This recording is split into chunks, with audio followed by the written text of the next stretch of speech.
everyone, and welcome to the tutorial video to make the Four Seasons card. This is a really fun card. There are a number of steps to it, but it is relatively straightforward and simple. We're going to be using quite a few stamps from the set. We're going to be using the tree, we're going to be using the little winter snowflakes, the leaves, I call these the blossoms, you can call them the dots or whatever as well, and the little hello sentiment. You can add the birdhouse if you want to, but I found it a little crowded to try to squeeze it in.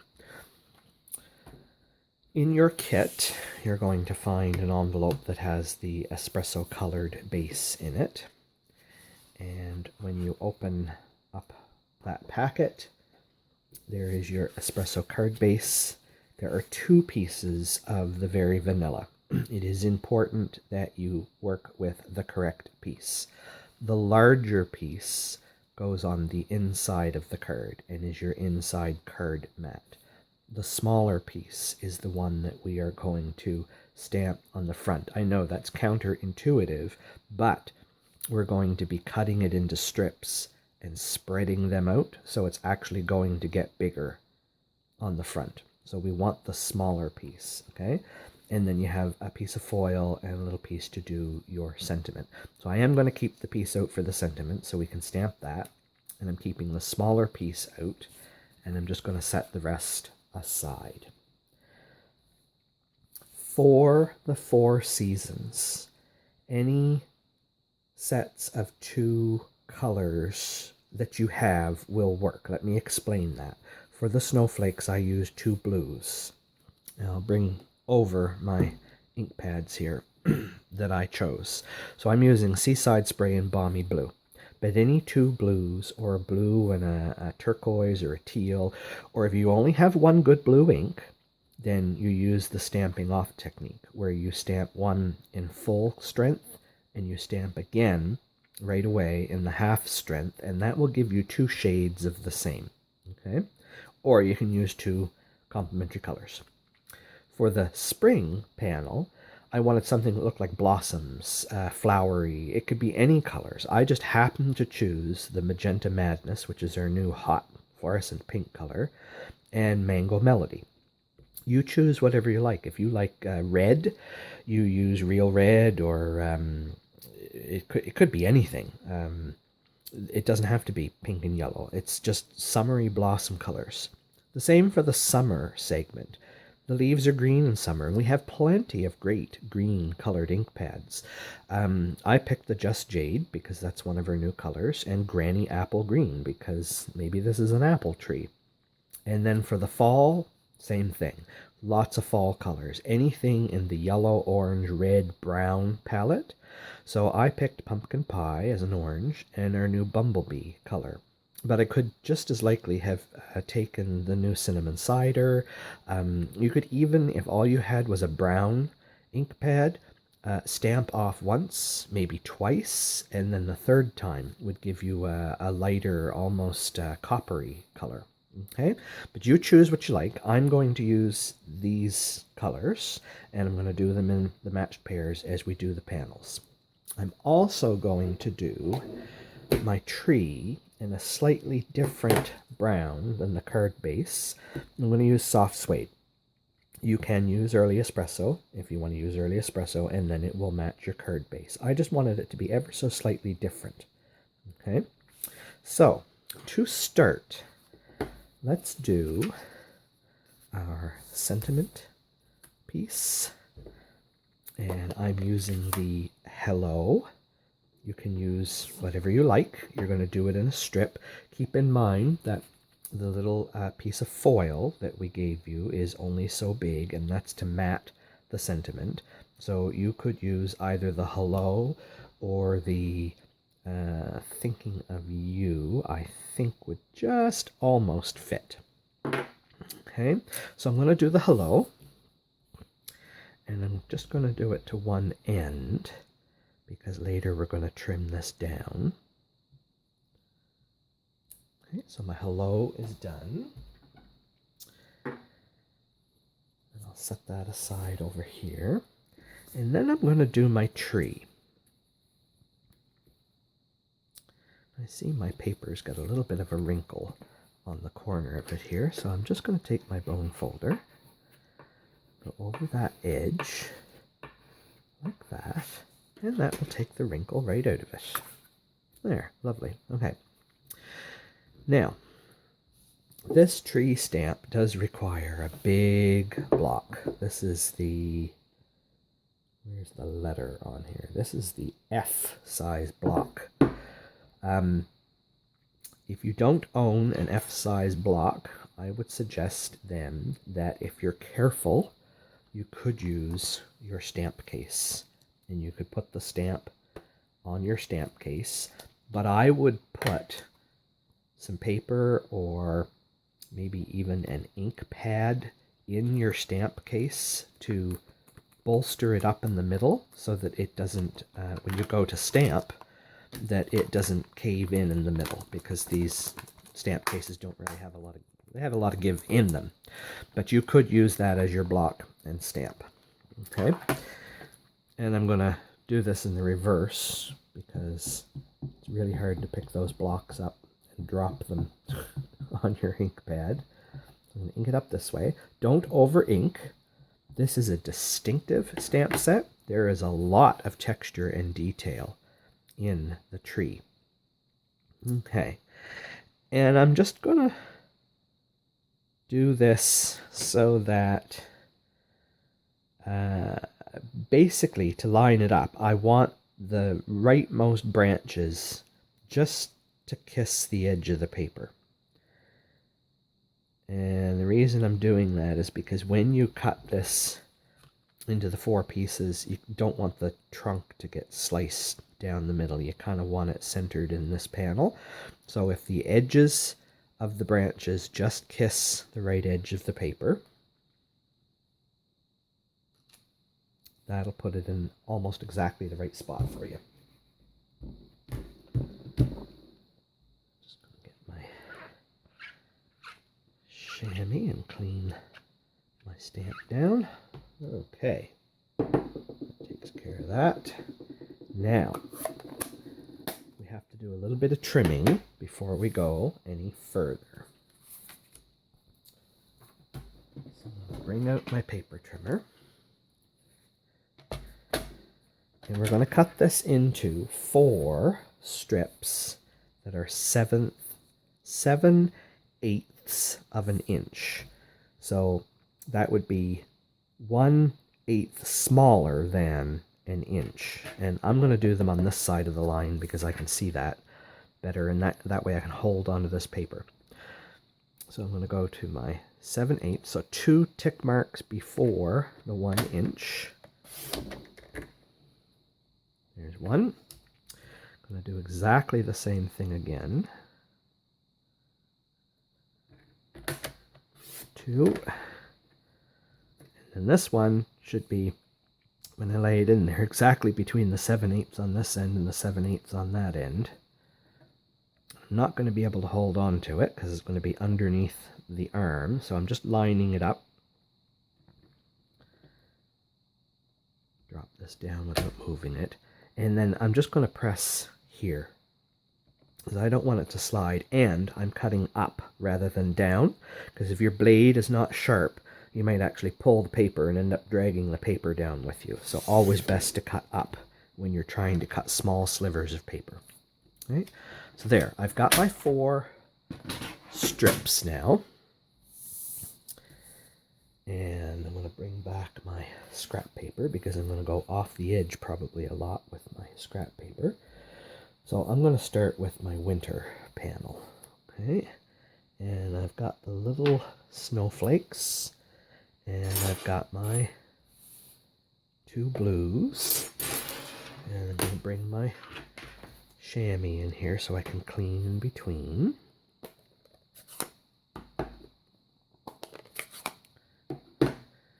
And I want, I'm going to bring this back in here too, getting crowded, but I want some snow piled up on the ground. We're going to pile our leaves and blossoms up on the ground as well, and the snow can kind of be falling all the way down. So I'm going to do some up above. I'm going to do some down here on the ground, and I'll turn my block and do one in the middle, and maybe a second generation one just kind of like that. See, I get a lighter blue. Okay. Then I'm going to go to my second color, rotate my block a little bit, maybe do some there, maybe do some there, maybe do some here. So there, lots of snow. That's my winter panel done. Then I'm going to bring in the spring blossom panel. And I'm going to switch to my Magenta Madness and Mango Melody. And the blossoms, where are the blossoms? Blossoms are these big blotchy things. So there's lots of them on there. So we can probably do this all in one. So I'm going to do, I want some up above my branches and in the middle in between. So I'm going to do this one this way, like that. And I want a few down here on the ground. So I'm only going to ink one end of this. I'm just going to do it across like that. There we go. Okay. Clean that all off. Then I'm going to go to my Mango Melody, and I'm going to do that one sort of in the opposite direction of how I did the and lower.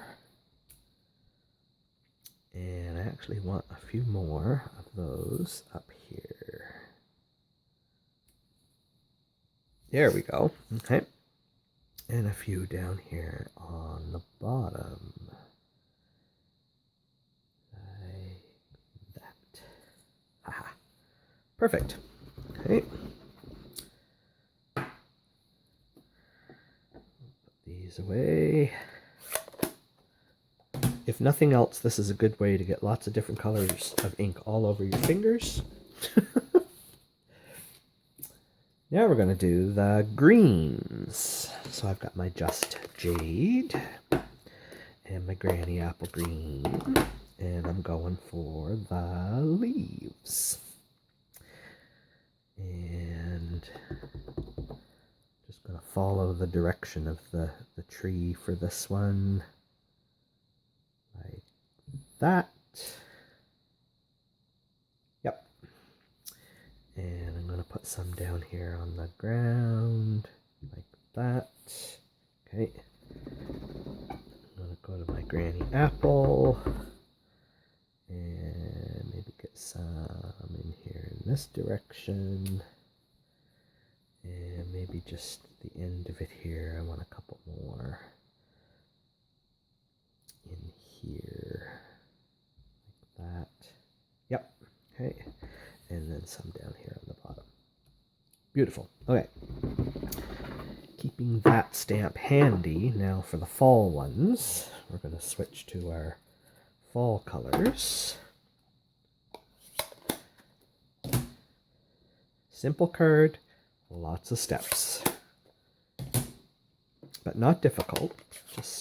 And every one of these is going to be different. I am excited to see what everybody comes up with for this. So please, please, please, please follow the Facebook link that is at the bottom of this project page and post a picture of your card that you made, because we want to see what you came up with.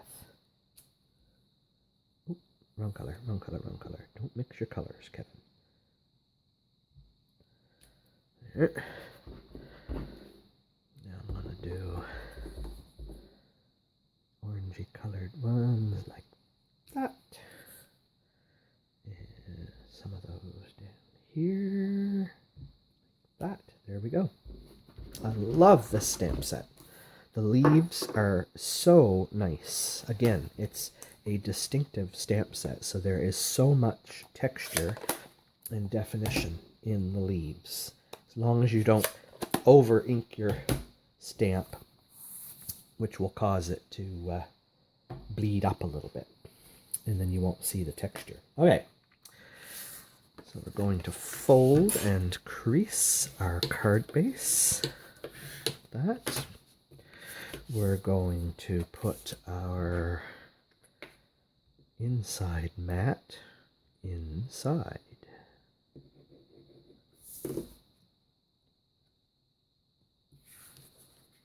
Like this. And if you want, you feel absolutely free to decorate the inside of your card before you glue your mat in. Maybe some leaves in the corner, maybe some snowflakes. It might be fun to do the 4 different colors in the 4 different corners and repeat that a little bit on the inside. I tend to leave the insides of my cards blank because I like to write lots of things in my cards.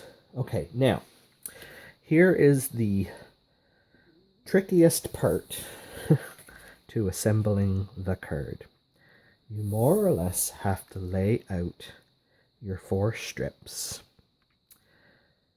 and try to find where there's an even amount around the outside. It is not quite 1/4 of an inch. It's just a hair less. And so I eyeball my 2 outside ones first. Okay, we'll worry about the middle ones in a second. And so I'm going to put liquid glue on my winter panel. And I'm going to bring that in very carefully. I purposely didn't put the glue too close to the edge because that'll give me room to wiggle this around a little bit up and down and left and right if I need to. And so I'm just trying to make the amount of space between the top and the bottom and the left edge here the same. Okay, I'm happy with that. I'm using my grid lines here to line things up a little bit too. I don't know if you noticed that, but I'm sort of allowing myself that 1/4 inch of space and lining up there. Now I'm going to do exactly the same thing on the opposite side with the fall one. Don't put the glue too close to the edge because that way I can slide it back and forth and it won't matter. And now I'm lining up to this 1/4 inch mark down through. Like that. Okay. And then once those are stuck down, then I can really just look at these 2 and see how much space is left. Should be just a little bit less than 1/8, but depending upon how precise you were with your 4 cuts. So I will leave that one where it is, if I can get my fingers off of it without it shifting. Okay, and I'm going to pull this one out. There. Put my glue on here. Actually, do you know what? Even better. I'm going to put glue on both of these at the same time. It'll give me a little bit of time, but I'm going to be fast. So I'm going to put that one down, and I'm not going to push down on it because I want to be able to wiggle it. And I'm going to put this one down, and I'm not going to push down on either of them until I wiggle them into where I want them.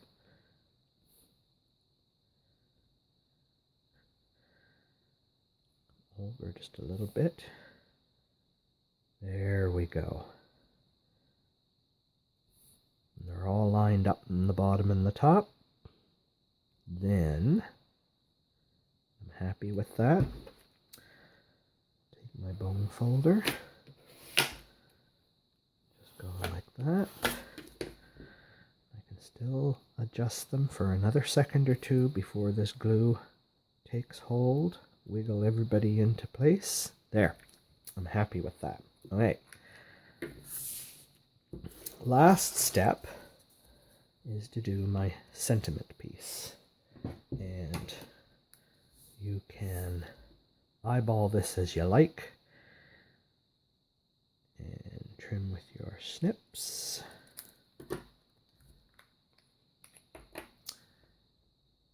And we're going to glue this down to the piece of foil.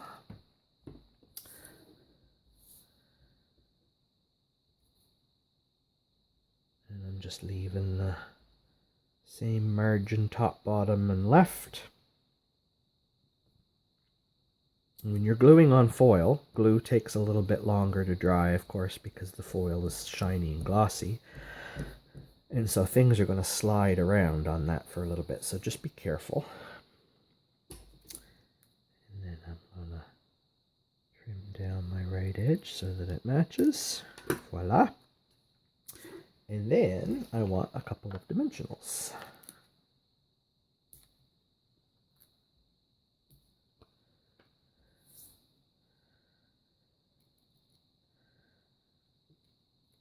And that's just going to go right about there. There we are. And that finishes off that card. Hope you enjoyed that project. And like I said, everybody's tree is going to be a little bit different. They're all going to be uniquely you in the way that you decorated them. I would encourage you, please, to take a picture, if you don't mind, and post it on the Facebook group for us and share your card with us so we can see what you did. Okay, see you in the next project.